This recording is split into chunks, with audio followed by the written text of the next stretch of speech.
Hello दोस्तों, स्वागत है आपका सीजी पाठशाला में। आजीविका के ईडीओ टेस्ट सीरीज में यह हमारा दूसरा पार्ट है। पहले पार्ट में हमने कृषि से संबंधित 100 क्वेश्चन कर लिए थे, 100 के आसपास। आज हम पार्ट 2 करेंगे, जिसमें हम उसे आगे के संबंधित क्वेश्चन को देखेंगे। अगर आपने हमारे वीडियो का पार्ट 1 नहीं देखा है तो आप हमारे चैनल के प्लेलिस्ट पर जाकर देख सकते हैं। और अगर आपको किसी भी वीडियो का पीडीएफ चाहिए तो आप हमारे टेलीग्राम चैनल में ज्वाइन हो सकते हैं, जिसका लिंक इस वीडियो के डिस्क्रिप्शन बॉक्स में दिया हुआ है। तो आइए स्टार्ट करते हैं आजीविका से संबंधित क्वेश्चन। इससे पहले हमने 100 के आसपास क्वेश्चन कर लिया था। आज हम फिर 100 नंबर के क्वेश्चन से स्टार्ट करते हैं। आज का हमारा पहला क्वेश्चन, नाबार्ड की स्थापना के समय कौन सी पंचवर्षीय योजना चल रहा था? नाबार्ड की स्थापना के समय कौन सी पंचवर्षीय योजना थी, ये बताना है। ऑप्शन ए चौथी, ऑप्शन बी पांचवी, ऑप्शन सी छठवीं, ऑप्शन डी सातवीं।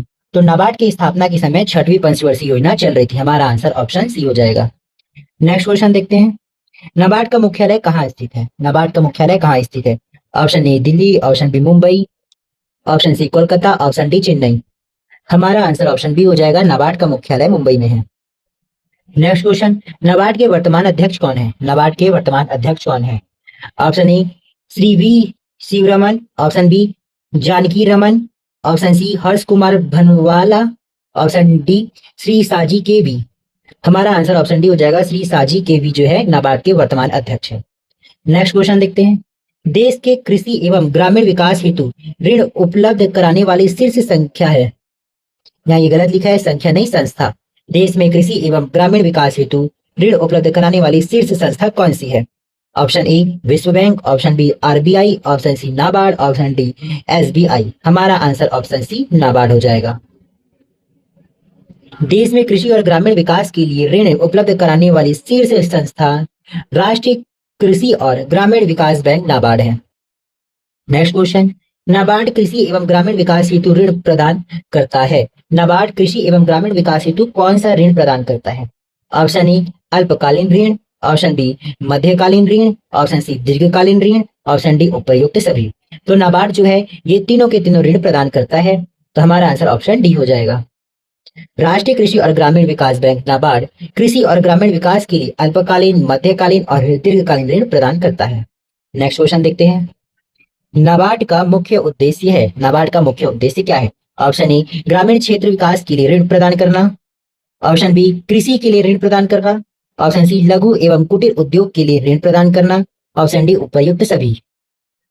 हमारा आंसर ऑप्शन डी उपयुक्त सभी हो जाएगा। यह सभी के सब नाबार्ड के उद्देश्य है। नेक्स्ट क्वेश्चन, नाबार्ड डैश से संबंधित है। नाबार्ड किससे संबंधित है वो बताना है। ऑप्शन ए ग्रामीण विकास से, ऑप्शन बी शहरी विकास से, ऑप्शन सी औद्योगिक विकास से, ऑप्शन डी रेलवे विकास से। तो नाबार्ड जो है ग्रामीण विकास से संबंधित है। हमारा आंसर ऑप्शन ए हो जाएगा। नेक्स्ट क्वेश्चन देखते हैं, श्वेत क्रांति संबंधित है। श्वेत क्रांति किससे संबंधित है? ऑप्शन ए फसल उत्पादन से, ऑप्शन बी दाल उत्पादन से, ऑप्शन सी दूध उत्पादन से, ऑप्शन डी चना उत्पादन से। तो श्वेत क्रांति दुग्ध उत्पादन से संबंधित है। हमारा आंसर ऑप्शन सी हो जाएगा। इसका डिटेल देखते हैं, भारत में 1970 में श्वेत क्रांति की शुरुआत हुई। दुनिया के सबसे बड़े डेयरी विकास कार्यक्रम का नेतृत्व डॉक्टर वर्गीस कुरियन ने किया। इस क्रांति को ऑपरेशन फ्लड के नाम से जाना जाता है। श्वेत क्रांति की शुरुआत आनंद जिला गुजरात से हुआ था। तो इसमें मोस्ट इंपोर्टेंट टॉपिक क्या क्या है, पॉइंट क्या क्या है? भारत में 1970 में श्वेत क्रांति की शुरुआत हुई थी। दुनिया के सबसे बड़े डेयरी विकास कार्यक्रम का नेतृत्व डॉक्टर वर्गीस कुरियन ने किया था। यह इंपॉर्टेंट है। इस क्रांति को ऑपरेशन फ्लड के नाम से जाना जाता है। कौन से नाम से जाना जाता है? Operation flood. श्वेत क्रांति की शुरुआत आनंद जिला गुजरात से हुआ था भारत में। आपको ये याद रखना है। तो ये कुछ इंपॉर्टेंट चीज है जिससे क्वेश्चन बन सकते हैं। नेक्स्ट क्वेश्चन, श्वेत क्रांति की शुरुआत कहाँ से हुआ?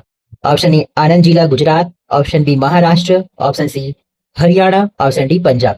तो श्वेत क्रांति की शुरुआत आनंद जिला गुजरात से हुआ था। हमारा आंसर ऑप्शन ए हो जाएगा। ऊपर व्याख्या में हमने देखा था। नेक्स्ट क्वेश्चन देखते हैं, श्वेत क्रांति का प्रारंभ कब हुआ? तो श्वेत क्रांति का प्रारंभ 1970 में हुआ था। हमने देखा था अभी। नेक्स्ट, श्वेत क्रांति कार्यक्रम के नेतृत्वकर्ता कौन है? श्वेत क्रांति कार्यक्रम के नेतृत्वकर्ता कौन है? तो डॉक्टर वर्गीस कुरियन जी है। हमारा आंसर ऑप्शन ए होगा। भारत में श्वेत क्रांति नेतृत्वकर्ता डॉक्टर वर्गीस कुरियन थे। डॉक्टर वर्गीस कुरियन को भारत में श्वेत क्रांति का जनक कहा जाता है। Most important. नेक्स्ट क्वेश्चन, श्वेत क्रांति का उद्देश्य क्या था? श्वेत क्रांति का उद्देश्य क्या था? ऑप्शन ए दुग्ध उत्पादन में क्रांतिकारी वृद्धि, ऑप्शन बी देसी नस्लों के गायों का विकास करना, ऑप्शन सी सामूहिक गौठान के निर्माण को प्रेरित करना, ऑप्शन डी इनमें से कोई नहीं। तो हमारा आंसर इसमें ऑप्शन ए हो जाएगा, दुग्ध उत्पादन में क्रांति का वृद्धि, दुग्ध उत्पादन में वृद्धि होना इसका मुख्य उद्देश्य था। नेक्स्ट क्वेश्चन, राष्ट्रीय दुग्ध विकास कब मनाया जाता है, सॉरी राष्ट्रीय दुग्ध दिवस कब मनाया जाता है? ऑप्शन ए 21 नवंबर, ऑप्शन बी 31 अक्टूबर, ऑप्शन सी 26 नवंबर, ऑप्शन डी 18 सितंबर। तो राष्ट्रीय दुग्ध दिवस ऑप्शन सी 26 नवंबर को मनाया जाता है। हमारा आंसर ऑप्शन सी हो जाएगा। 26 नवंबर को एक और मुख्य दिन के नाम से जाना जाता है, तो आप बताइए कौन सा दिन का रहेगा? डॉक्टर वर्गीस कुरियन, जिन्हें भारत में श्वेत क्रांति का जनक कहा जाता है, इनका जन्मदिन 26 नवंबर को मनाया जाता है और उसी दिन दुग्ध दिवस भी मनाया जाता है। नेक्स्ट क्वेश्चन देखते हैं। 1965 में राष्ट्रीय डेयरी डेवलपमेंट बोर्ड का गठन किया गया।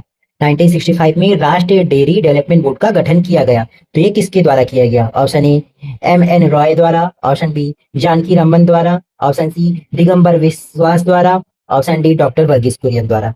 हमारा आंसर ऑप्शन डी हो जाएगा, डॉक्टर वर्गीस कुरियन के द्वारा 1965 में राष्ट्रीय डेयरी डेवलपमेंट बोर्ड का गठन किया गया। नेक्स्ट क्वेश्चन देखते हैं। श्वेत क्रांति का अन्य नाम है, श्वेत क्रांति का अन्य नाम क्या है? Option A operation flood, option B सुनहरी क्रांति, ऑप्शन सी काली क्रांति, ऑप्शन डी बादामी क्रांति। तो हमारा आंसर ऑप्शन ए हो जाएगा, श्वेत क्रांति को ऑपरेशन फ्लड के नाम से भी जाना जाता है। नेक्स्ट क्वेश्चन देखते हैं। श्वेत क्रांति के कुल कितने चरण हैं? श्वेत क्रांति के कुल कितने चरण हैं? Option A 2, option B 3, option C 4, option D 5। तो हमारा आंसर ऑप्शन बी हो जाएगा, श्वेत क्रांति के 2 चरण हैं। नेक्स्ट क्वेश्चन, श्वेत क्रांति का प्रथम चरण कब से कब तक चला? श्वेत क्रांति का प्रथम चरण कब से कब तक चला था? ऑप्शन ए 1950 से लेकर 60 तक, ऑप्शन बी 1960 से लेकर 70 तक, ऑप्शन सी 1970 से लेकर 80 तक, ऑप्शन डी 1980 से लेकर 90 तक। तो हमारा आंसर इसमें ऑप्शन सी हो जाएगा, श्वेत क्रांति का प्रथम चरण 1970 से लेकर 80 तक चला। श्वेत क्रांति का प्रथम चरण 1970 से लेकर 80 तक चला। इस चरण को ऑपरेशन फ्लड के नाम से जाना जाता है। ऑपरेशन फ्लड के नाम से प्रथम चरण को जाना जाता है, आपको याद रखना है। नेक्स्ट क्वेश्चन, श्वेत क्रांति का द्वितीय चरण कब से कब तक चला? श्वेत क्रांति का द्वितीय चरण कब से कब तक चला? ऑप्शन ए 1970 से लेकर 80, ऑप्शन बी 1980 से लेकर 85, ऑप्शन सी 1985 से लेकर 90, ऑप्शन डी 90 से लेकर 95 तक। तो हमारा आंसर इसमें ऑप्शन बी हो जाएगा, 1980 से लेकर 85 तक सेकंड चरण चला था। नेक्स्ट क्वेश्चन, श्वेत क्रांति के द्वितीय चरण में कितने राज्यों को शामिल किया गया? श्वेत क्रांति के द्वितीय चरण में कितने राज्यों को शामिल किया गया था? ऑप्शन ए 11 राज्य को, ऑप्शन बी 12 राज्य को, ऑप्शन सी 13 राज्य को, ऑप्शन डी 15 राज्य को। तो श्वेत क्रांति के द्वितीय चरण में 13 राज्य को शामिल किया गया था। हमारा आंसर ऑप्शन सी हो जाएगा। श्वेत क्रांति के द्वितीय चरण में कर्नाटक, राजस्थान और मध्य प्रदेश को शामिल किया गया था। श्वेत क्रांति को ऑपरेशन फ्लड के नाम से जाना जाता है। याद रखिए, श्वेत क्रांति के द्वितीय चरण में हैदराबाद में अनुसंधान संस्थान द्वारा रक्षा नामक टीके का विकास कर मवेशियों की बीमारियों को नियंत्रित किया गया था। इसी को ही श्वेत क्रांति कहा गया है, आपको याद रखना है। नेक्स्ट क्वेश्चन, श्वेत क्रांति तृतीय चरण कब से कब तक था? श्वेत क्रांति का तृतीय चरण कब से कब तक था? ऑप्शन ए 1955 से लेकर 1965, ऑप्शन बी 1965 से लेकर 1975, ऑप्शन सी 1975 से लेकर 85, ऑप्शन डी 1985 से लेकर 95। तो हमारा आंसर ऑप्शन डी हो जाएगा, श्वेत क्रांति का तृतीय चरण 1985 से लेकर 95 तक चला था। नेक्स्ट क्वेश्चन, राष्ट्रीय डिजिटल पशु मिशन का प्रारंभ कब किया गया? राष्ट्रीय डिजिटल पशु मिशन का प्रारंभ कब किया गया? ऑप्शन ए 7 अक्टूबर 2021, ऑप्शन बी 15 नवंबर 2021, ऑप्शन सी 11 अक्टूबर 2022, ऑप्शन डी 15 नवंबर 2022। तो राष्ट्रीय डिजिटल पशु मिशन का शुभारंभ 7 अक्टूबर 2021 को किया गया। राष्ट्रीय डिजिटल पशुधन मिशन का शुभारंभ 7 अक्टूबर 2021 को किया गया। मोस्ट इंपॉर्टेंट, याद रखें। राष्ट्रीय पशुधन मिशन का शुरुआत वित्तीय वर्ष 2014-15 में हुई। क्षेत्र की जरूरतों को देखते हुए वित्तीय वर्ष 2021-22 में फिर से प्रारंभ किया गया। याद रखें, सबसे पहले ये 2014-15 में हुआ था और क्षेत्र की जरूरतों को देखते हुए 21-22 में पुनः आरंभ किया गया था और 21-22 में कब? 7 अक्टूबर 2021 में।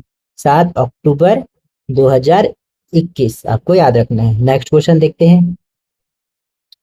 राष्ट्रीय गोकुल मिशन योजना का शुरुआत कब हुआ? राष्ट्रीय गोकुल मिशन योजना का शुरुआत कब हुआ? ऑप्शन ए अगस्त 2014, ऑप्शन बी सितंबर 2014, ऑप्शन सी अक्टूबर 2014, ऑप्शन डी दिसंबर 2014। तो राष्ट्रीय गोकुल मिशन योजना का शुभारंभ दिसंबर 2014 को हुआ। हमारा आंसर ऑप्शन डी हो जाएगा। Next question, national dairy research institute NDRI कहाँ स्थित है? मोस्ट इंपॉर्टेंट है। National dairy research institute NDRI Karnal में स्थित है। हमारा आंसर ऑप्शन बी हो जाएगा। National dairy research institute Karnal में स्थित है। Next question, national dairy development board कहाँ स्थित है? अब ये अलग है। नेशनल डेयरी डेवलपमेंट बोर्ड कहाँ स्थित है?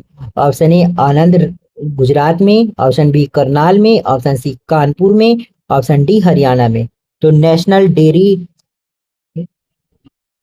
डेवलपमेंट बोर्ड आनंद गुजरात में स्थित है। आपको याद रखना है ये। राष्ट्रीय डेयरी विकास बोर्ड का मुख्यालय गुजरात के आनंद शहर में स्थित है। इसकी स्थापना वर्ष 1965 में हुआ था। नेक्स्ट क्वेश्चन, भारत में प्रति व्यक्ति दुग्ध उपलब्धता है। भारत में प्रति व्यक्ति दुग्ध उपलब्धता कितना ग्राम है? Option A 440 gram, option B 441 gram, option C 443 gram, option D 459 gram. तो हमारा आंसर इसमें ऑप्शन डी 459 ग्राम हो जाएगा। भारत में प्रति व्यक्ति दुग्ध उपलब्धता 459 ग्राम है। नेक्स्ट क्वेश्चन देखते हैं। इससे पहले इसका थोड़ा डिटेल है, उसको देख लेते हैं। भारत में प्रति व्यक्ति दुग्ध की उपलब्धता 459 ग्राम प्रतिदिन है। साल 2022-23 में भारत में 221 मिलियन टन दूध का उत्पादन हुआ था। 221 मिलियन टन दूध का उत्पादन हुआ था। भारत दुनिया में दूध का सबसे बड़ा उत्पादक है, को याद रखना है। नेक्स्ट क्वेश्चन, भारत में सर्वाधिक दुग्ध उत्पादन किस राज्य में होता है? भारत में सर्वाधिक दुग्ध उत्पादन किस राज्य में होता है? Option A Punjab, option B Haryana, option C Rajasthan, option D Uttar Pradesh. हमारा आंसर ऑप्शन ए हो जाएगा। भारत में सर्वाधिक दूध उत्पादन पंजाब में होता है। नेक्स्ट क्वेश्चन देखते हैं। भारत में न्यूनतम दुग्ध उत्पादन कहाँ होता है? सबसे कम दूध उत्पादन भारत में कहाँ होता है? ऑप्शन ए Dadra Nagar Haveli, option B Lakshadweep, option C Daman एवं दीव, ऑप्शन डी हरियाणा। तो भारत में न्यूनतम दूध उत्पादन दादर एवं नागर हवेली में होता है, जो यूनियन टेरिटरी है। आपको याद रखना है, केंद्र शासित प्रदेश है। नेक्स्ट क्वेश्चन, नीली क्रांति का संबंध है। नीली क्रांति का संबंध किससे है? ऑप्शन ए मत्स्य उत्पादन से, ऑप्शन बी अंडा उत्पादन से, ऑप्शन सी आलू उत्पादन से, ऑप्शन डी मसाला उत्पादन से।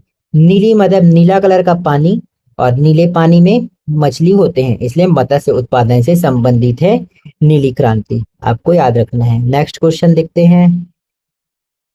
नीली क्रांति के जनक कौन है? नीली क्रांति के जनक कौन है? Option A Norman Borlaug, option B MS Swaminathan, option C Verghese Kurien, option D Hiralal Chaudhary.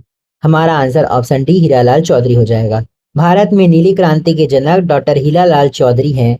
वे एक भारतीय बंगाल मत्स्य वैज्ञानिक है। वे भारतीय बंगाल मत्स्य वैज्ञानिक है। आपको याद रखना है। नेक्स्ट क्वेश्चन, नीली क्रांति की शुरुआत कौन सी पंचवर्षीय योजना में हुआ था? नीली क्रांति की शुरुआत कौन से पंचवर्षीय योजना में हुआ है? ऑप्शन ए 5वीं, ऑप्शन बी 6वीं, ऑप्शन सी 7वीं, ऑप्शन डी 8वीं।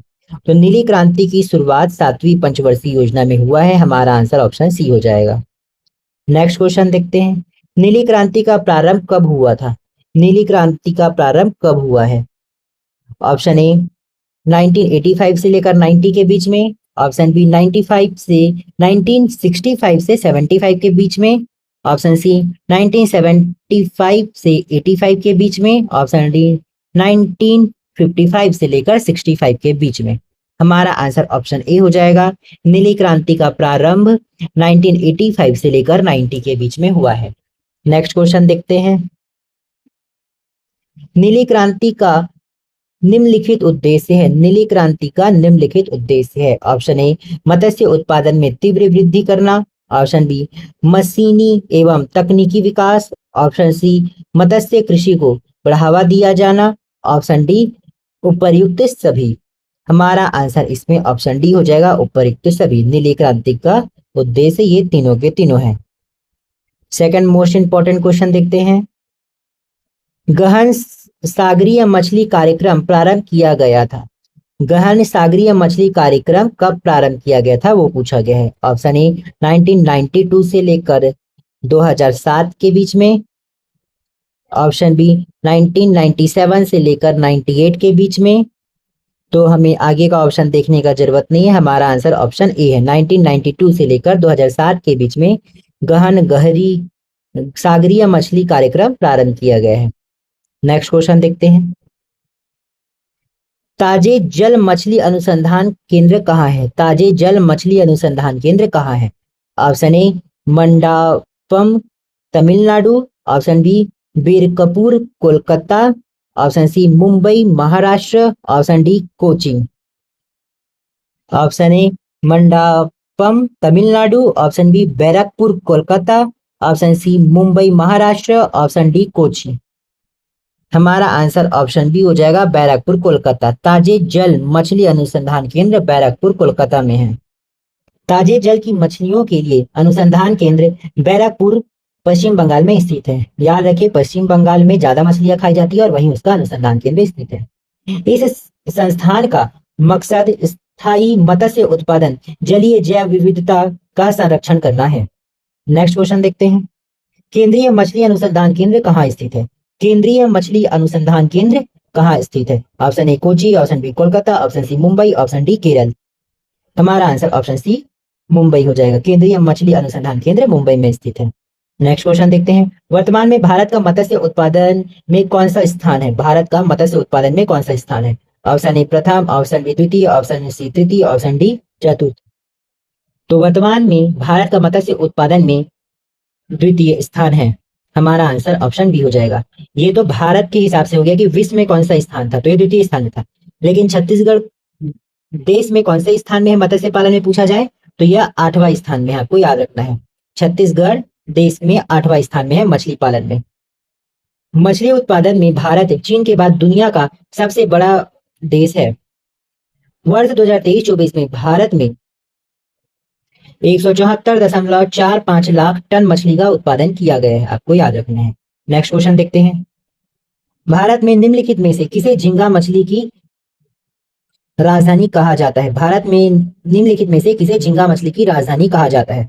Option A Nellore, option B Cochin, option C Mumbai, option D Kerala. तो भारत में नेल्लोर को झींगा मछली की राजधानी कहा जाता है। हमारा आंसर ऑप्शन ए हो जाएगा। नेक्स्ट क्वेश्चन देखते हैं। राष्ट्रीय मत्स्य नीति का प्रारंभ कब हुआ था? राष्ट्रीय मत्स्य नीति का प्रारंभ कब हुआ है? तो यह 2020 में हुआ है। आपको याद रखना है, अभी के एग्जाम के लिए मोस्ट इंपॉर्टेंट है। नेक्स्ट क्वेश्चन देखते हैं। प्रधानमंत्री मत्स्य संपदा योजना का शुरुआत कब हुआ था? प्रधानमंत्री मत्स्य संपदा योजना का शुरुआत कब हुआ है? ऑप्शन ए 10 सितंबर 2019, ऑप्शन बी 10 सितंबर 2020, ऑप्शन सी 21 अगस्त 2020, ऑप्शन डी 25 सितंबर 2020। तो प्रधानमंत्री मत्स्य संपदा योजना 10 सितंबर 2020 में शुभारंभ हुआ है। हमारा आंसर ऑप्शन बी हो जाएगा। नेक्स्ट क्वेश्चन देखते हैं। विश्व में झींगा मछली का सर्वाधिक उत्पादन और निर्यात करने वाला देश कौन है? विश्व में झींगा मछली का सबसे ज्यादा उत्पादन और निर्यात करने वाला देश कौन है? ऑप्शन ए चीन, option B Sri Lanka, option C Bharat, option D Bangladesh. हमारा आंसर इसमें ऑप्शन डी भारत हो जाएगा। विश्व में झींगा मछली का सर्वाधिक उत्पादन और निर्यात करने वाला देश झींगा मछली का भारत है, वो याद रखना है। नेक्स्ट क्वेश्चन देखते हैं। नेशनल फिशरीज डेवलपमेंट बोर्ड का स्थापना कब हुआ था? नेशनल फिशरीज डेवलपमेंट बोर्ड का स्थापना कब हुआ है? ऑप्शन ए 10 जुलाई 2003, ऑप्शन बी 10 जुलाई 2004, ऑप्शन सी 10 जुलाई 2005, ऑप्शन डी 10 जुलाई 2006। तो याद रखिए, नेशनल फिशरीज डेवलपमेंट बोर्ड का स्थापना 10 जुलाई 2006 में हुआ है। हमारा आंसर ऑप्शन डी हो जाएगा। नेक्स्ट क्वेश्चन देखते हैं। नेशनल फिशरीज डेवलपमेंट बोर्ड का स्थापना कहाँ किया गया है? अब ये कहाँ किया गया है? आपको बताना है कि ये कहाँ किया गया है। Option A Kolkata, option B Chennai, option C Hyderabad, option D Pune. हमारा आंसर ऑप्शन सी हैदराबाद हो जाएगा। नेशनल फिशरीज डेवलपमेंट बोर्ड का स्थापना हैदराबाद में किया गया है। नेशनल फिशरीज डेवलपमेंट बोर्ड की स्थापना हैदराबाद में हुई थी। यह भारत सरकार के पशुपालन और डेयरी मंत्रालय के मत्स्य पालन विकास के नियंत्रण में काम करता है। नेक्स्ट क्वेश्चन, हाइड्रोपोनिक्स क्या है? हाइड्रोपोनिक्स किस चीज की विधि है, आपको ये बताना है। ऑप्शन ए मृदा विहीन पादप संवर्धन करने की, ऑप्शन बी पादप में कलम लगाना, ऑप्शन सी सब्जियों का अध्ययन करना, ऑप्शन डी जल संरक्षण करना। तो हाइड्रोपोनिक्स क्या है? मृदा विहीन पादप संवर्धन करना। इस पद्धति का नाम क्या है? हाइड्रोपोनिक्स है।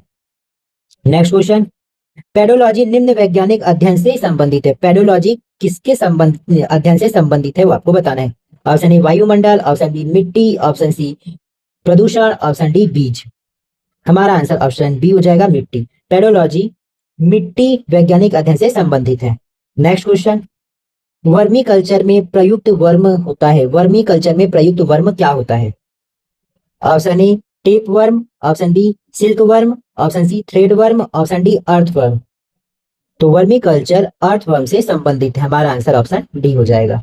नेक्स्ट क्वेश्चन देखते हैं, वर्मी कल्चर का संबंध है, वर्मी कल्चर का संबंध किससे है?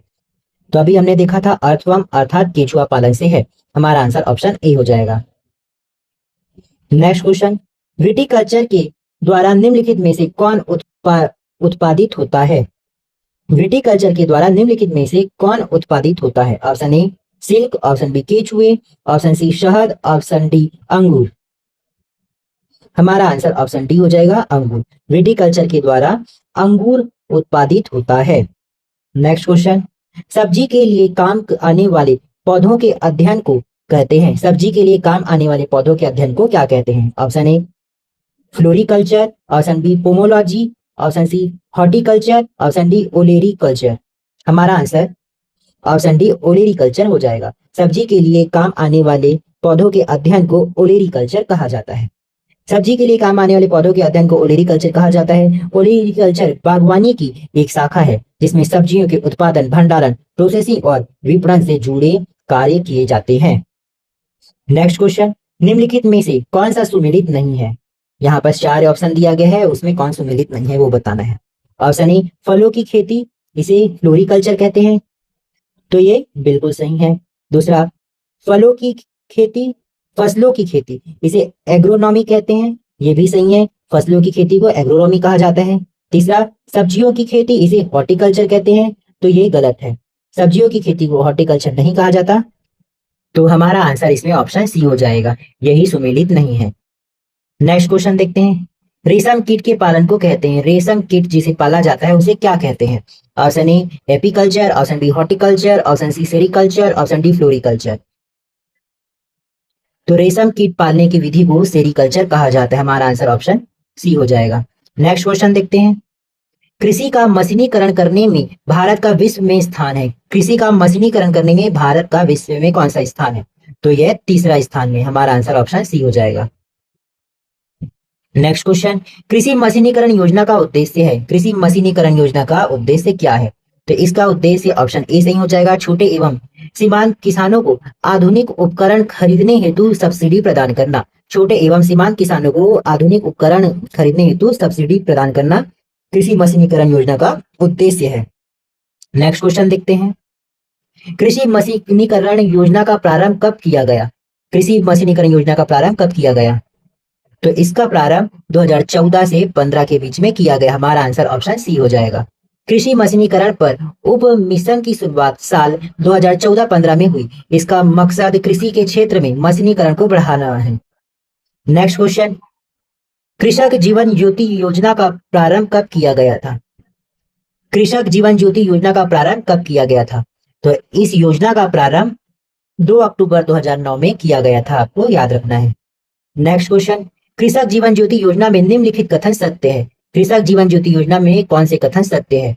ऑप्शन ए 3 HP कृषि पंप में 6000 यूनिट बिजली बिल छूट, ऑप्शन बी 5 HP कृषि पंप में 7500 यूनिट बिजली बिल छूट हो जाएगी, ऑप्शन सी कृषकों को 3 HP एवं 5 HP पंप के लिए वित्तीय सहायता प्रदान करना। तो ये तीनों के तीनों कथन सही है। हमारा आंसर ऑप्शन डी हो जाएगा, उपयुक्त सभी। आपको याद रखना है। नेक्स्ट क्वेश्चन, प्रधानमंत्री कृषि सिंचाई योजना का प्रारंभ कब हुआ? प्रधानमंत्री कृषि सिंचाई योजना का प्रारंभ कब हुआ? तो इस योजना का प्रारंभ 2015 से 16 में हुआ। हमारा आंसर ऑप्शन डी हो जाएगा। नेक्स्ट क्वेश्चन से पहले इसका डिटेल देख लेते हैं। प्रधानमंत्री कृषि सिंचाई योजना की शुरुआत 2015 से 16 के बीच में हुई थी। यह योजना कृषि उत्पादकता को बढ़ाने और देश में संसाधनों को बेहतर इस्तेमाल सुनिश्चित करने के लिए शुरुआत की गई थी। इस योजना का आदर्श वाक्य है हर खेतों को पानी। हर खेतों को पानी इसका आदर्श वाक्य है। नेक्स्ट क्वेश्चन देखते हैं।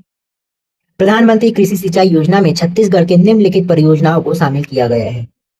प्रधानमंत्री कृषि सिंचाई योजना में छत्तीसगढ़ के कौन कौन सी योजनाओं को शामिल किया गया है? ऑप्शन ए किलो वृहद सिंचाई परियोजना, ऑप्शन बी खारंग वृहद सिंचाई परियोजना, ऑप्शन सी मनियारी वृहद सिंचाई परियोजना, ऑप्शन डी उपयुक्त सभी।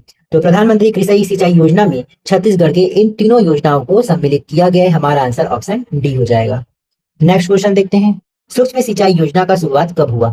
सूक्ष्म सिंचाई योजना का शुरुआत 2006 में हुआ। हमारा आंसर ऑप्शन सी हो जाएगा। सूक्ष्म सिंचाई योजना की शुरुआत जनवरी 2006 में हुई थी। इसे सहकारिता विभाग कृषि मंत्रालय केंद्र की प्रायोजित योजना है।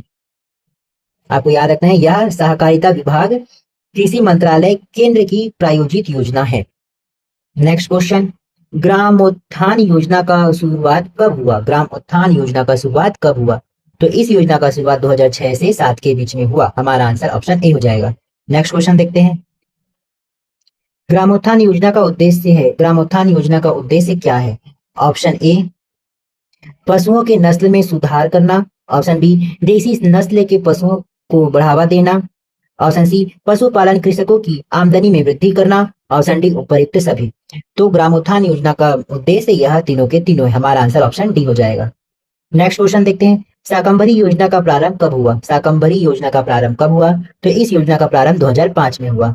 ज्यादा से ज्यादा क्वेश्चन करते हैं स्पीड में, वीडियो के एग्जाम से पहले हमको ये सब कवर करना है। नेक्स्ट क्वेश्चन देखते हैं। कृषि लागत मूल्य योजना का गठन कब हुआ था? कृषि लागत मूल्य योजना का गठन कब हुआ था? तो इस योजना का गठन 1965 में हुआ था। हमारा आंसर ऑप्शन बी हो जाएगा। कृषि लागत मूल्य योजना का गठन जनवरी 1965 में किया गया। पहले इसका नाम कृषि मूल्य आयोग था, लेकिन साल 1985 में इसका नाम बदलकर कृषि लागत एवं मूल्य आयोग कर दिया गया। नेक्स्ट क्वेश्चन देखते हैं। कृषि लागत मूल्य आयोग का मुख्यालय कहाँ स्थित है? कृषि लागत मूल्य आयोग का मुख्यालय दिल्ली में स्थित है। हमारा आंसर ऑप्शन ए हो जाएगा। अगर आपको वीडियो थोड़ा भी हेल्पफुल लग रहा हो तो लाइक कीजिए, कुछ डाउट हो तो कमेंट कीजिए, हम आपका डाउट जरूर क्लियर करेंगे। और अगर आप नए व्यूअर्स हो तो सब्सक्राइब जरूर कीजिएगा, जिससे हमें मोटिवेशन मिले। चलते हैं नेक्स्ट क्वेश्चन की ओर। कृषि लागत मूल्य आयोग का मुख्य कार्य क्या है? कृषि लागत मूल्य आयोग का मुख्य कार्य क्या है? ऑप्शन ए किसानों को कृषि मशीनीकरण उपलब्ध कराना, ऑप्शन बी कृषि ऋण उपलब्ध कराना, ऑप्शन सी कृषि उत्पादन के न्यूनतम समर्थन मूल्य का निर्धारण करना, ऑप्शन डी इनमें से कोई नहीं। हमारा आंसर इसमें ऑप्शन सी हो जाएगा। कृषि उत्पादन के न्यूनतम समर्थन मूल्य का निर्धारण करना कृषि लागत मूल्य आयोग का मुख्य कार्य है। नेक्स्ट क्वेश्चन देखते हैं। कृषि लागत मूल्य आयोग की सर्वप्रथम न्यूनतम मूल्य का प्रावधान कब किया गया था? सर्वप्रथम न्यूनतम मूल्य का प्रावधान कब किया गया था? तो इसका प्रावधान 1966 से लेकर 67 के बीच में किया गया था। हमारा आंसर ऑप्शन सी हो जाएगा। नेक्स्ट क्वेश्चन देखते हैं। कृषि लागत मूल्य आयोग ने सर्वप्रथम न्यूनतम सकल मूल्य किस फसल पर किया गया था? ऑप्शन ए चावल, ऑप्शन बी मक्का, ऑप्शन सी दलहन, ऑप्शन डी गेहूं। तो यह सर्वप्रथम गेहूं पर किया गया था। हमारा आंसर ऑप्शन डी हो जाएगा। कृषि लागत मूल्य आयोग ने सबसे पहले गेहूं के लिए न्यूनतम समर्थन मूल्य की सिफारिश की थी। यह प्रणाली साल 1966 से लेकर 67 में शुरू हुई थी। नेक्स्ट क्वेश्चन देखते हैं। कृषि लागत मूल्य आयोग न्यूनतम समर्थन मूल्य कितने खरीफ फसलों पर देते हैं? कृषि लागत मूल्य आयोग न्यूनतम समर्थन मूल्य कितने खरीफ फसल पर देते हैं? तो यह 14 खरीफ फसल पर दिया जाता है। हमारा आंसर ऑप्शन सी हो जाएगा। नेक्स्ट क्वेश्चन देखते हैं। कृषि लागत मूल्य आयोग न्यूनतम समर्थन मूल्य कितने रबी फसल पर दिया जाता है? खरीफ फसल पर कितना था? 14 था। अब रबी फसल पर पूछा जा रहा है, तो रबी फसल पर 6 फसलों पर दिया जाता है। हमारा आंसर ऑप्शन ए हो जाएगा। Next question. कृषि लागत मूल्य आयोग न्यूनतम समर्थन मूल्य कुल कितने फसलों पर देते हैं? तो यह 23 फसलों पर दिया जाता है। हमारा आंसर ऑप्शन बी हो जाएगा। नेक्स्ट क्वेश्चन, भारत में न्यूनतम समर्थन मूल्य का निर्धारण कौन करता है? भारत में न्यूनतम समर्थन मूल्य का निर्धारण कौन करता है? ऑप्शन ए कृषि लागत मूल्य आयोग करता है, अभी हमने ऊपर देखा था। हमारा आंसर ऑप्शन ए ही हो जाएगा। नेक्स्ट क्वेश्चन देखते हैं, गन्ने के उचित और पारिश्रमिक मूल्य FRP निम्नलिखित में से कौन सा संगठन अनुमोदित करता है? गन्ने के उचित और पारिश्रमिक मूल्य निम्नलिखित में से कौन सा संगठन अनुमोदित करता है? ऑप्शन ए कृषि उपज मंडी समिति, ऑप्शन बी कृषि लागत मूल्य आयोग, ऑप्शन सी विपणन और निरीक्षण निर्देशालय कृषि मंत्रालय, ऑप्शन डी आर्थिक मामलों की कैबिनेट कमेटी। हमारा आंसर ऑप्शन डी हो जाएगा, आर्थिक मामलों की कैबिनेट कमेटी गन्ने के उचित और पारिश्रमिक मूल्य की अनुमोदित करता है। नेक्स्ट क्वेश्चन, ट्राइफेड का स्थापना कब हुआ? ट्राइफेड का स्थापना कब हुआ? तो हमारा आंसर सामने ही है, ट्राइफेड का स्थापना अगस्त 1987 में हुआ है। नेक्स्ट क्वेश्चन देखते हैं, ट्राइफेड का मुख्यालय कहाँ है? ट्राइफेड का मुख्यालय कहाँ है? Option A Nai Delhi, option B Mumbai, option C Hyderabad, option D Kolkata. अगर आपको आंसर पता है तो कमेंट कीजिए, अगर नहीं तो आंसर देखते हैं। ट्राइफेड का मुख्यालय नई दिल्ली में स्थित है। हमारा आंसर ऑप्शन ए हो जाएगा। नेक्स्ट क्वेश्चन देखते हैं, ट्राइफेड का मुख्य उद्देश्य क्या है? ट्राइफेड का मुख्य उद्देश्य क्या है? ऑप्शन ए जनजातियों का सामाजिक विकास करना, ऑप्शन बी जनजातियों को शिक्षा के प्रति जागरूक करना, ऑप्शन सी जनजातियों द्वारा तैयार उत्पाद का अच्छा मूल्य दिलाना, ऑप्शन डी इनमें से कोई नहीं। हमारा आंसर इसमें ऑप्शन सी हो जाएगा, जनजातियों द्वारा तैयार उत्पाद का अच्छा मूल्य दिलाना ट्राइफेड का मुख्य उद्देश्य है। ट्राइब और ट्राइफेड। नेक्स्ट क्वेश्चन देखते हैं, नाफेड का गठन कब हुआ था? नाफेड का गठन कब हुआ था? ऑप्शन ए 2 अक्टूबर 1952, ऑप्शन बी 2 अक्टूबर 1958, ऑप्शन सी 2 अक्टूबर 1959, ऑप्शन डी 2 अक्टूबर 1962। हमारा आंसर हो जाएगा, नाफेड का गठन 2 अक्टूबर 1958 में हुआ था। हमारा आंसर ऑप्शन बी हो जाएगा। भारतीय राष्ट्रीय कृषि सहकारी विपणन संघ लिमिटेड नाफेड की स्थापना 2 अक्टूबर 1958 को गांधी जयंती के दिन हुई थी। नाफेड भारत सरकार की कृषि मंत्रालय के तहत आने वाले एक शीर्ष संगठन है। आपको ये याद रखना है, 2 अक्टूबर को हुआ था। नेक्स्ट क्वेश्चन, नाफेड का मुख्यालय कहाँ स्थित है? नाफेड का मुख्यालय कहाँ स्थित है? Option A Indore, option B Hyderabad, option C Mumbai, option D Nai Delhi. तो नाफेड का मुख्यालय नई दिल्ली में है। हमारा आंसर ऑप्शन डी हो जाएगा। नेक्स्ट क्वेश्चन देखते हैं, राष्ट्रीय सहकारी विकास एवं भंडार बोर्ड का गठन कब किया गया था? राष्ट्रीय सहकारी विकास एवं भंडार बोर्ड का गठन कब किया गया था? तो इस बोर्ड का गठन 1956 में किया गया था। हमारा आंसर ऑप्शन बी हो जाएगा। नेक्स्ट क्वेश्चन, केंद्रीय भंडारण निगम की स्थापना कब किया गया था? केंद्रीय भंडारण निगम की स्थापना कब किया गया था? तो इस निगम की स्थापना 1956 में किया गया था। केंद्रीय भंडारण निगम की स्थापना साल 1957 में हुई थी। यह भारत सरकार द्वारा कृषि क्षेत्रों को सहायता देने के लिए बनाया गया था। नेक्स्ट क्वेश्चन, भारत में सीमांत जोत कुल जोत का कितने प्रतिशत है? भारत में सीमांत जोत कुल जोत का कितने प्रतिशत है? Option A 64.45%, option B 80.52%, option C 82.55%, option D 90.21%। तो भारत में सीमांत जोत का कुल जोत का 64.45% है। हमारा आंसर ऑप्शन ए हो जाएगा। अगर आपको कुछ डाउट हो तो कमेंट जरूर कीजिए। भारत में सीमांत जोत कुल जोत का 64.45% है। सीमांत जोत का मतलब है जोत का आकार 1 हेक्टेयर से कम होना। जोत का आकार 1 हेक्टेयर से कम होना। नेक्स्ट क्वेश्चन, भारत में वृहद जोत का क्षेत्रफल कुल जोत का कितने प्रतिशत है? वृहद जोत का कुल जोत से कितने प्रतिशत है?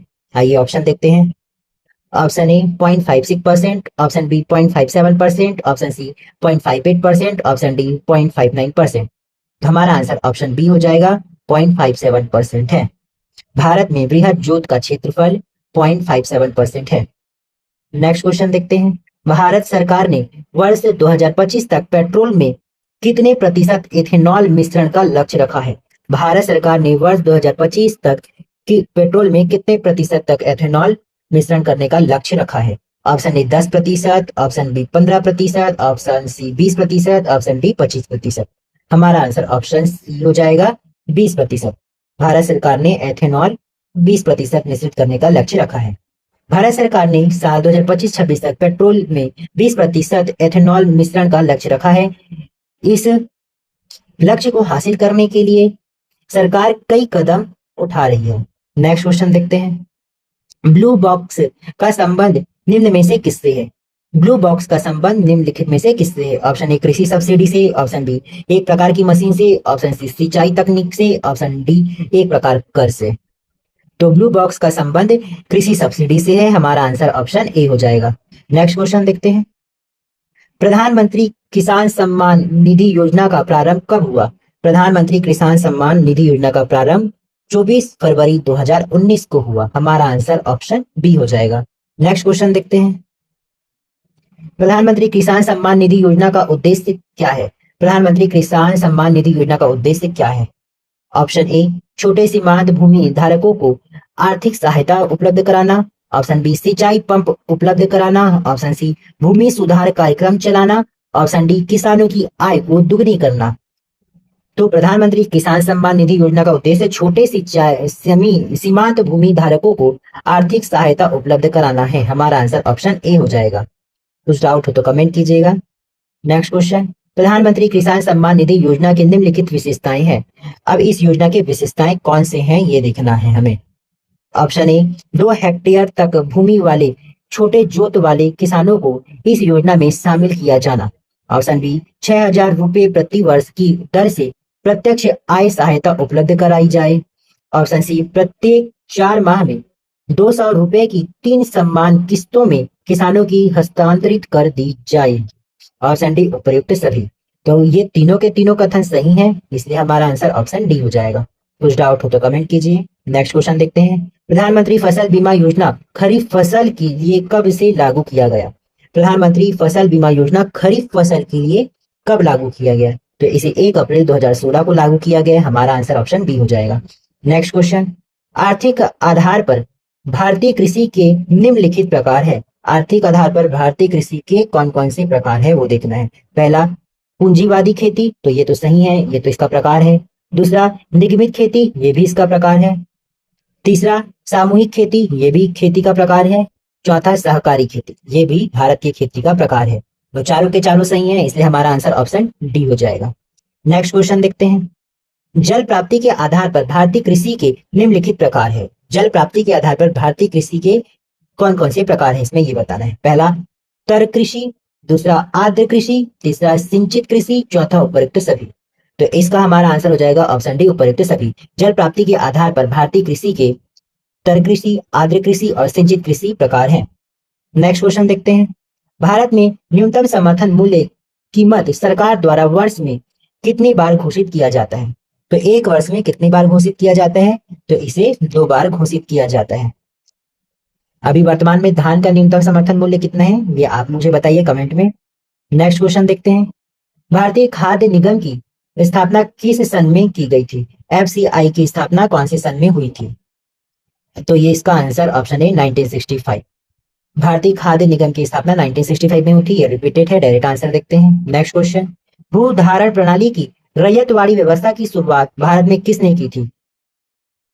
Option A lord Cornwallis, option B William Bentinck, option C lord Chelmsford, option D Thomas Munro. तो भूधारण प्रणाली की रैयतवाड़ी व्यवस्था की शुरुआत भारत में थॉमस मुनरो ने की थी। हमारा आंसर ऑप्शन डी हो जाएगा। कुछ डाउट हो तो कमेंट कीजिएगा। नेक्स्ट क्वेश्चन देखते हैं। सरकार कितने फसलों के लिए न्यूनतम समर्थन मूल्य की घोषणा करती है? Option A 15, option B 20, option C 25, option D 23। तो ये रिपीटेड क्वेश्चन है। सरकार न्यूनतम समर्थन मूल्य 23 फसलों के लिए घोषित करती है। नेक्स्ट क्वेश्चन देखते हैं। सर थॉमस मुनरो किस भू राजस्व बंदोबस्त से संबंधित थे? तो सर थॉमस मुनरो रैयतवाड़ी बंदोबस्त से संबंधित थे। आपको ये याद रखना है। ऊपर एक बार और रिपीट हो चुका है ये क्वेश्चन। नेक्स्ट क्वेश्चन देखते हैं। भारत में जमींदारी भू राजस्व किसके काल में लागू किया गया था? भारत में जमींदारी भू राजस्व किसके काल में लागू किया गया था?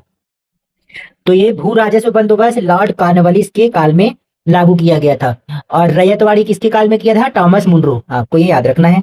Next question. गिफेन वस्तुओं का संबोधन होता है। गिफेन वस्तुओं का संबोधन होता है। गिफेन जो शब्द है वस्तुओं के किस चीज से संबोधित किया जाता है? ऑप्शन ए प्रचुर मात्रा में वस्तुएं, ऑप्शन बी निम्न कोटि की वस्तुएं, ऑप्शन सी वस्तुओं की कमी, ऑप्शन डी उच्च कोटि की वस्तुएं।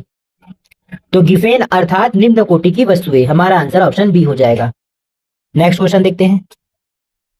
कृषि वस्तुओं का समर्थन मूल्य सपोर्ट प्राइस का कृषि वस्तुओं का समर्थन मूल्य क्या है? कृषि वस्तुओं का समर्थन मूल्य क्या है? तो कृषि वस्तुओं का समर्थन मूल्य क्या होता है? वह न्यूनतम मूल्य जिस पर सरकार खरीदने के लिए तैयार हो, वह न्यूनतम मूल्य जिस पर सरकार जो है फसल को खरीदने के लिए तैयार हो, उसे कृषि समर्थन मूल्य कहा जाता है। तो हमारा आंसर इसमें ऑप्शन सी हो जाएगा। कुछ डाउट हो तो कमेंट कीजिएगा। नेक्स्ट क्वेश्चन देखते हैं। भारत में सामान्यतः खेती की कौन सी पद्धति अपनाई जाती है? भारत में सामान्यतः खेती की कौन सी पद्धति अपनाई जाती है? तो मिश्रित खेती अपनाई जाती है, हमारा आंसर ऑप्शन सी हो जाएगा। नेक्स्ट क्वेश्चन, खेती की वह कौन सी प्रणाली है जिसमें किसान का राज्य से सीधा संबंध होता है? खेती की वह कौन सी प्रणाली है जिसमें किसान का राज्य से सीधा संबंध होता है? तो इस प्रकार की खेती को काश्तकारी खेती कहा जाता है। काश्तकारी खेती, किसान का संबंध डायरेक्ट राज्य से होता है। किसान और काश्त डायरेक्ट संबंध, काश्तकारी खेती, आपको याद रखना है। नेक्स्ट क्वेश्चन देखते हैं। सब्जियों की व्यापारिक खेती को क्या कहते हैं? सब्जियों की व्यापारिक खेती को क्या कहते हैं? तो इसे ऑलरीकल्चर कहा जाता है, हमारा आंसर ऑप्शन बी हो जाएगा। नेक्स्ट क्वेश्चन देखते हैं। देखो यहाँ थोड़ा बताया, हॉर्टिकल्चर मतलब हॉर्टिकल्चर में पॉमीकल्चर फसल के लिए, ओलेरीकल्चर सब्जी के लिए और फ्लोरीकल्चर फूल जैसे क्षेत्र शामिल है। आपको ये याद रखना है। इसका डिटेल मैं ऊपर ही आपको बता चुका हूं, इसलिए डायरेक्ट चलते हैं आगे नेक्स्ट क्वेश्चन में। व्यापारिक स्तर पर अंगूर उत्पादन की कृषि को क्या कहा जाता है? व्यापारिक स्तर पर अंगूर उत्पादन की कृषि को क्या कहा जाता है? तो इसे विटीकल्चर कहा जाता है। ये सबका डिटेल ऊपर बताया जा चुका है, डायरेक्ट आंसर बताता हूं आपको मैं। नेक्स्ट क्वेश्चन, निम्नलिखित में से कौन सी संस्था कृषि तथा संबंधित क्षेत्रों को सर्वाधिक साख प्रदान करती है? निम्नलिखित में से कौन सी संस्था है जो कृषि तथा संबंधित क्षेत्रों को सर्वाधिक साख प्रदान करती है? तो सर्वाधिक साख प्रदान करने वाली संस्था वाणिज्यिक बैंक है, हमारा आंसर ऑप्शन सी हो जाएगा। नेक्स्ट क्वेश्चन देखते हैं। हाल के वर्षों में भारत निरंतर और उच्च खाद्य स्फीति से गुजरा है, इसके क्या कारण है? हाल ही के समय में भारत निरंतर और उच्च खाद्य स्फीति से गुजरा है, इसका क्या कारण है? तो यहाँ पर 3 कारण दिया है, उसमें से कौन सा कारण सही है वो हमें बताना है। पहला कारण देखते हैं, उत्तरोत्तर वाणिज्यिक फसलों की खेती में प्रयुक्त होने के कारण खाद्यान्नों का कृषि क्षेत्र विगत 5 वर्षों में लगातार घटते हुए लगभग 30% घट गया है। तो यह गलत है, 30% नहीं घटा है।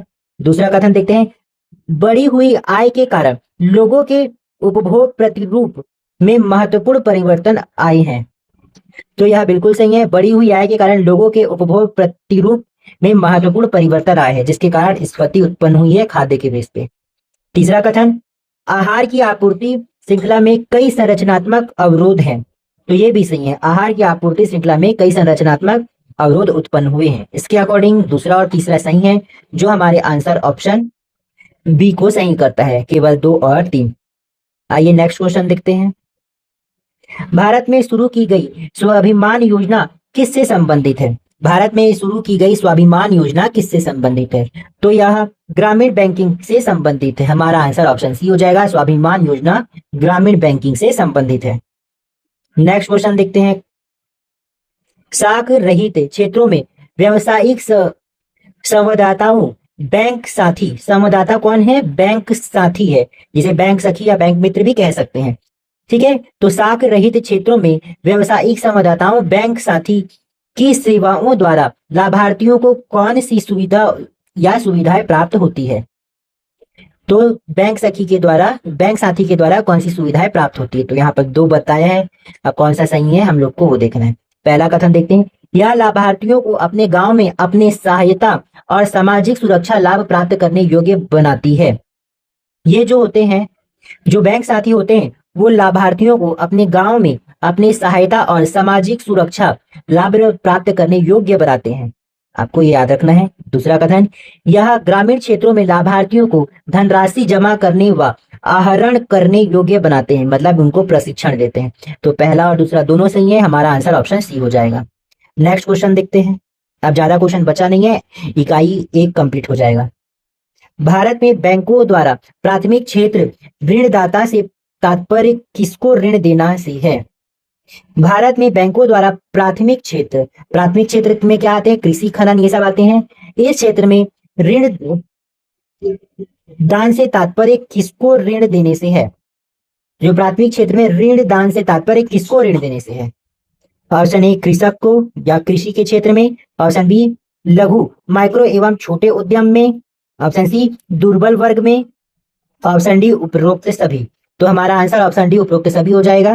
प्राथमिक क्षेत्र में ऋण दान का मतलब क्या होगा? कृषि के क्षेत्र में ऋण देना, लघु, माइक्रो एवं छोटे उद्यम में ऋण देना और दुर्बल वर्ग को ऋण देना। इसलिए हमारा आंसर ऑप्शन डी हो जाएगा। कुछ डाउट हो तो कमेंट कीजिएगा। नेक्स्ट क्वेश्चन देखते हैं। भारतीय किसानों को दिए जाने वाले ऋण के प्रकारों एवं उनकी अवधि के संबंध में निम्नलिखित पर विचार करें। जो भारत के किसानों को दिए जाने वाले ऋण के प्रकार और उनकी अवधि के बारे में विचार करना है, मतलब ये 3 कथन में से कौन सा सही है। पहला देखते हैं, अल्पकालीन ऋण 12 महीने से कम की अवधि के लिए दिया जाता है, तो यह गलत कथन है। दूसरा, मध्यकालीन ऋण 12 महीने से लेकर 5 वर्ष तक की अवधि के लिए दिया जाता है, यह कथन सही है।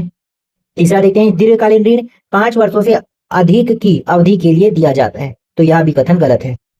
तो इसके अकॉर्डिंग हमारा आंसर ऑप्शन बी हो जाएगा।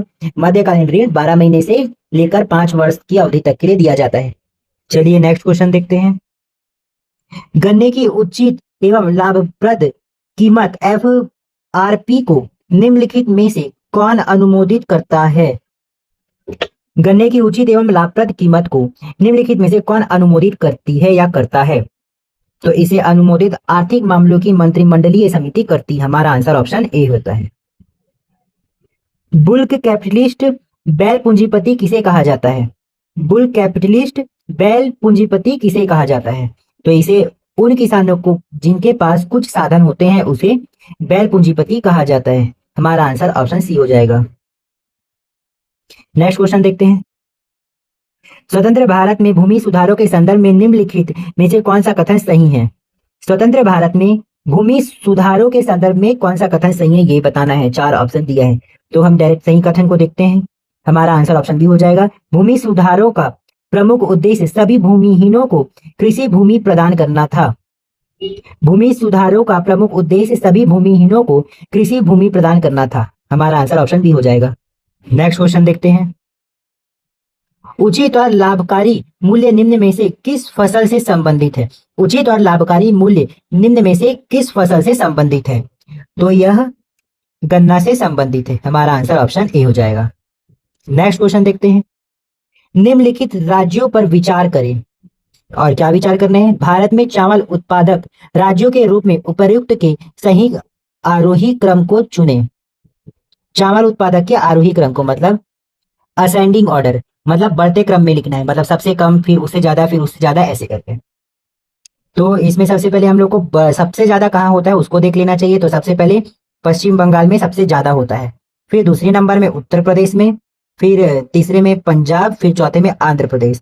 मतलब सबसे पहले आंध्र प्रदेश आएगा सबसे कम, फिर क्या आ जाएगा पंजाब, फिर उत्तर प्रदेश, फिर पश्चिम बंगाल। इसके अकॉर्डिंग हमारा आंसर ऑप्शन डी हो जाएगा। नेक्स्ट क्वेश्चन देखते हैं। वृहद मैदान के पुराने जलोढ़ मिट्टी को कहा जाता है। वृहद मैदान के पुराने जलोढ़ मिट्टी को क्या कहा जाता है? तो इसे बांगर कहा जाता है। हमारा आंसर ऑप्शन बी हो जाएगा। नेक्स्ट क्वेश्चन देखते हैं। भारत में किस मृदा का क्षेत्रफल सर्वाधिक पाया जाता है? भारत में किस मृदा का क्षेत्रफल सर्वाधिक पाया जाता है? तो जलोढ़ मिट्टी का क्षेत्रफल भारत में सबसे ज्यादा पाया जाता है। हमारा आंसर ऑप्शन डी हो जाएगा। Next question. चाय, कॉफी, रबर एवं काजू की खेती के लिए कौन सी मृदा उत्तम मानी जाती है? चाय, कॉफी, रबर एवं काजू की खेती के लिए कौन सी मृदा सबसे उत्तम मानी जाती है? तो लेटराइट मृदा जो है सबसे ज्यादा उत्तम मानी जाती है। हमारा आंसर ऑप्शन बी हो जाएगा। Next question. एंटीसॉल गण के अंतर्गत भारत की कौन सी मृदा रखी गई है? एंटीसॉल गढ़ के अंदर भारत की कौन सी मृदा को रखी गई है? तो इस गढ़ के अंदर नवीन जलोढ़ मृदा को रखा गया। हमारा आंसर ऑप्शन ए हो जाएगा। नेक्स्ट क्वेश्चन देखते हैं। जैव उर्वरक का क्या कार्य है? जैव उर्वरक का क्या कार्य है? ऑप्शन ए वायुमंडलीय नाइट्रोजन का स्थिरीकरण, ऑप्शन बी फास्फोरस को घुलनशील बनाना, ऑप्शन सी पौधों की वृद्धि एवं विकास में सहायता, ऑप्शन डी उपरोक्त सभी। अगर आपको आंसर पता है तो कमेंट में बताइए, नहीं तो हम बताते हैं। हम इसका आंसर ऑप्शन तीनों के तीनों हो जाएगा। जैव उर्वरक का कार्य वायुमंडलीय नाइट्रोजन का स्थिरीकरण, फास्फोरस को घुलनशील बनाना, पौधों की वृद्धि एवं विकास में सहायता करना। मतलब हमारा आंसर ऑप्शन डी हो जाएगा। नेक्स्ट क्वेश्चन देखते हैं। अधोलिखित को सुमेलित कीजिए। अधोलिखित को सुमेलित कीजिए। पहला सूची में दिया है आपको उर्वरक और दूसरे में दिया है प्रतिशत नाइट्रोजन। तो अमोनिया सल्फेट में 20.5% होता है। दूसरा सोडियम नाइट्रेट में 16.0। तीसरा कैल्शियम अमोनियम नाइट्रेट में 25.0 और यूरिया में 46.0 नाइट्रोजन होता है। तो इसके अकॉर्डिंग इसके सामने सामने जो दिया है वही हमारा आंसर है। इसमें मतलब पहले का आ, दूसरे का बा, तीसरे का सा और चौथे का दा। इसके अकॉर्डिंग हमारा आंसर ऑप्शन डी हो जाएगा। नेक्स्ट क्वेश्चन देखते हैं। सुमेलित कीजिए। यहाँ पोषक प्रकार दिया गया और यहाँ पर पोषक संज्ञा दिया गया है, उसको सुमेलित करना है। सबसे पहले दिया है पोटास युक्त उर्वरक, इसे काइनाइट कहा जाता है। इसका मतलब ये पहले का सा। फिर दूसरा देखते हैं नाइट्रोजन युक्त उर्वरक, तो नाइट्रोजन युक्त उर्वरक यूरिया कहा जाता है इसे, तो दूसरे का आ हो जाएगा। और तीसरा भारी कार्बनिक खाद, भारी कार्बनिक खाद किसे कहा जाता है? FYM को कहा जाता है, इसका बा हो जाएगा। चौथा हल्की कार्बनिक खाद, तो इसको बोन मिल कहा जाता है। हमारा यहाँ बस चौथे का दा हो जाएगा। इसके अकॉर्डिंग पहले का सा, दूसरे का आ, तीसरे का बा और चौथे का दा है। हमारा आंसर ऑप्शन सी हो जाएगा। कुछ डाउट हो तो कमेंट कीजिए। नेक्स्ट क्वेश्चन देखते हैं। वित्त वर्ष 1950 से 51 में राष्ट्रीय आय में कृषि का योगदान था। 1950 से 51 में कृषि का योगदान कितना परसेंट था ये बता रहे हैं। तो इसमें 51% था कृषि का योगदान। हमारा आंसर ऑप्शन सी हो जाएगा। Next question. वित्त वर्ष 2023-24 में राष्ट्रीय आय में कृषि का योगदान है। वित्त वर्ष 2023-24 में राष्ट्रीय आय में कृषि का योगदान 17.7% है, आपको याद रखना है। Next question. कृषि भारत की आत्मा है, निम्न में से किसने कहा था? कृषि भारत की आत्मा है, यह किसने कहा था? तो यह जो है महात्मा गांधी ने कहा था। हमारा आंसर ऑप्शन डी हो जाएगा। भारतीय कृषि की निम्नलिखित विशेषताएं हैं। भारतीय कृषि की कौन कौन सी विशेषताएं हैं? ऑप्शन ए दुर्लभ भूमि एवं श्रम अतिरिक्त अर्थव्यवस्था। दूसरा रोजगार सृजन में सबसे अधिक योगदान। तो ये दोनों के दोनों विशेषताएं इसके। हमारा आंसर ऑप्शन सी हो जाएगा। Next question. प्रथम कृषि गणना कब की गई थी? प्रथम कृषि गणना कब की गई थी? तो हमारा आंसर ऑप्शन सी हो जाएगा। 1970 में प्रथम कृषि गणना की गई थी। नेक्स्ट क्वेश्चन देखते हैं। पहली बार कृषि गणना वर्ष 1970 से लेकर 71 में की गई थी। Next question. धान में खैरा रोग किस तत्व की कमी से होता है? धान में खैरा रोग किस तत्व की कमी से होता है? हमारा आंसर ऑप्शन ए हो जाएगा। जिंक की कमी से खैरा रोग होता है। Next question. कृषि साख बैंक संस्थागत स्रोतों में शामिल नहीं है। कृषि साख बैंक संस्थागत स्रोतों में शामिल नहीं है। कौन से स्रोत शामिल नहीं है, मतलब कौन से संस्था शामिल नहीं है वो बता रहे हैं। तो साहूकार और भूस्वामी जो है इसमें शामिल नहीं है। हमारा आंसर ऑप्शन नहीं हो जाएगा। नेक्स्ट क्वेश्चन देखते हैं। गहन कृषि के संबंध में असत्य कथन का चयन कीजिए। गहन कृषि के संबंध में असत्य कथन का चयन कीजिए। आइए पहला ऑप्शन देखते हैं। इस प्रकार की कृषि में स्थित समयावधि में फसलों का अधिकाधिक उत्पादन प्राप्त करने के लिए भूमि की प्रत्येक इकाई पर अधिक मात्रा में पूंजी एवं श्रम का उपयोग किया जाता है। तो यह कथन सही है। दूसरा देखते हैं। इस प्रकार की कृषि में छोटे भूभाग में 2 से अधिक फसलों को उगाकर अधिक पूंजी प्राप्त की जाती है।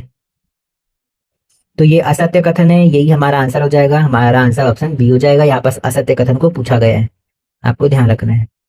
नेक्स्ट कथन को भी देख लेते हैं।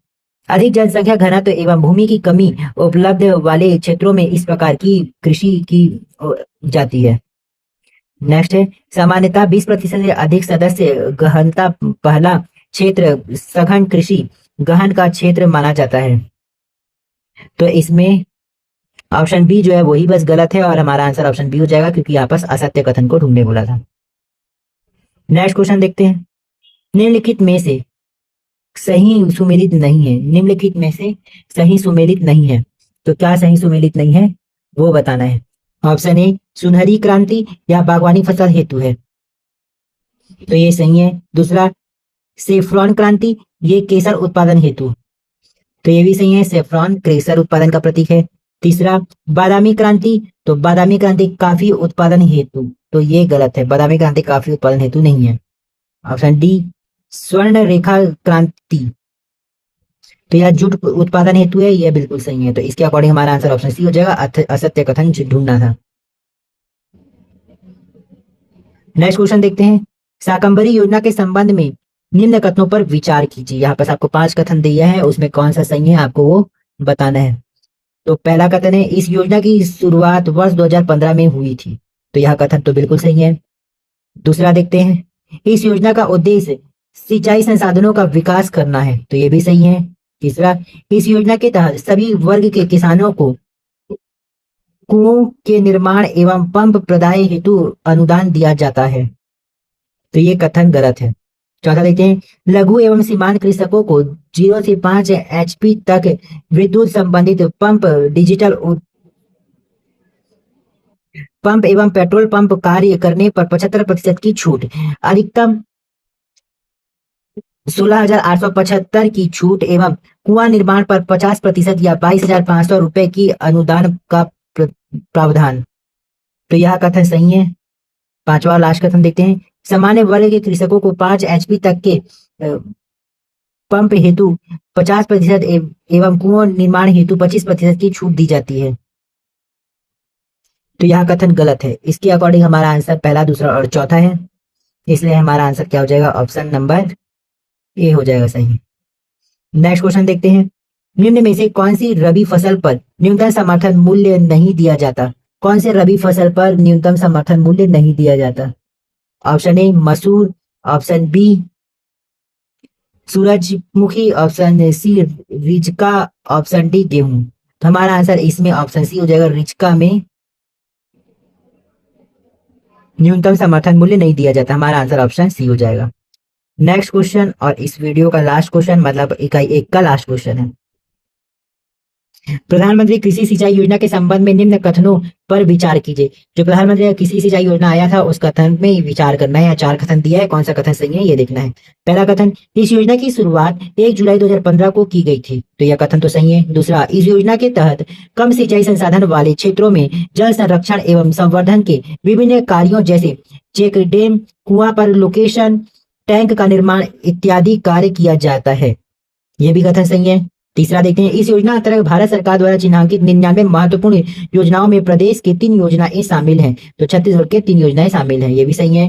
नेक्स्ट देखते हैं इस योजना के अंतर्गत पूर्वी एवं पर्वतीय क्षेत्रों में केंद्र राज्य वित्त पोषण का अनुपात 90-10 है।